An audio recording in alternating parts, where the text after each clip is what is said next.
sommes à Ziguinchor dans le cadre d'une mission du grand cadre, à l'instar des missions qui sont envoyées dans d'autres capitales régionales, pour rencontrer les enseignants à la base, faire le compte rendu aussi des discussions que nous avons eues avec le gouvernement lors de la dernière plénière. Mais il ressort donc, de cette rencontre avec le gouvernement un statu quo total sur la situation des préoccupations des enseignants en termes de respect du protocole d'accord, mais également en termes d'ouverture de négociations sérieuses sur les questions nouvelles, à savoir l'augmentation des indemnités. Au niveau terrain également, les enseignants ont constaté ce mépris du gouvernement et nous ont demandé de poursuivre la mobilisation et la lutte pour amener le gouvernement à respecter la parole donnée, à savoir l'application du protocole d'accord, mais également l'augmentation de toutes les indemnités, en particulier l'indemnité de logement, après l'augmentation d'indemnités décidée par le président de la République pour d'autres catégories de Sénégalais. Et c'est pour cette raison que nous avons décidé, suite aux tournées qui ont déjà été menées dans toute capitale régionale et confirmées par celle de Ziguinchor, où nous avons constaté une forte mobilisation des enseignants, d'aller vers un quatrième plan d'action, vraiment pour annoncer de façon très claire que nous entendons aller jusqu'au bout de la lutte cette année, comme nous l'avons toujours dit, le slogan, c'est cette année ou jamais. Et ce plan d'action démarre par un débrayage le lundi 23 mars à partir de 9h, une grève totale de 72 heures, les mardis 24, mercredi 25 et jeudi 26 mars. Mais nous maintenons également l'attention des notes, le boycott des cellules d'animation pédagogique et le boycott également des conseils de classe.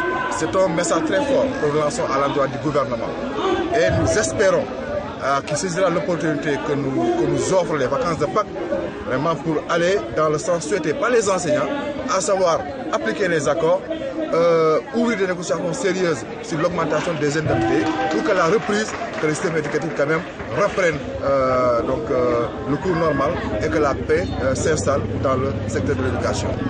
Comment vous analysez justement cette réflexion de l'opinion qui pense que voilà, les syndicalistes vont en grève parce qu'ils demandent beaucoup d'argent? Non, je pense que c'est un mauvais procès qui est fait aux organisations syndicales, qui est fait aux travailleurs.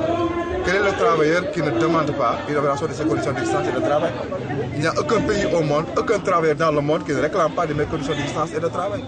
Je pense que c'est un droit pour nous, un droit qui est consacré par les conventions internationales, par le Code du travail, donc par également le bon sens. Donc nous n'avons pas honte de réclamer de meilleures conditions d'existence et de travail.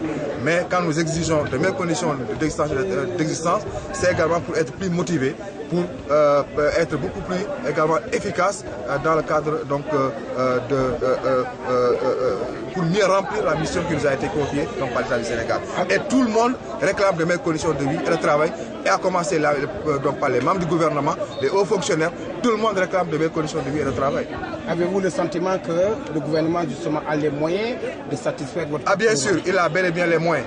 Et nous donnons pour exemple, ils ont construit un centre international de conférence internationale de Diamniadio avec un montant de 52 milliards. Ils ont mobilisé, je pense qu'en moins d'un an, ils ont pu mobiliser 52 milliards pour un centre qui a couvert une manifestation pour 72 heures. Actuellement, le centre est là-bas. Je pense qu'il n'y a que les rats et les souris. On ne demande qu'après l'évaluation, 26 milliards pour le paiement de rappel. Et 26 milliards certainement supplémentaires permettront de payer les indemnités d'enseignement, les indemnités de logement. Est-ce que l'éducation ne mérite pas 52 milliards? La question que nous posons à M. le Président de la République, au gouvernement et aux Sénégalais, est-ce que l'éducation et la formation de nos enfants, socle pour notre développement économique et social, ne méritent pas 52 milliards? Nous comparons aujourd'hui l'éducation au Sénégal et le centre international de conférence de Diamniadio.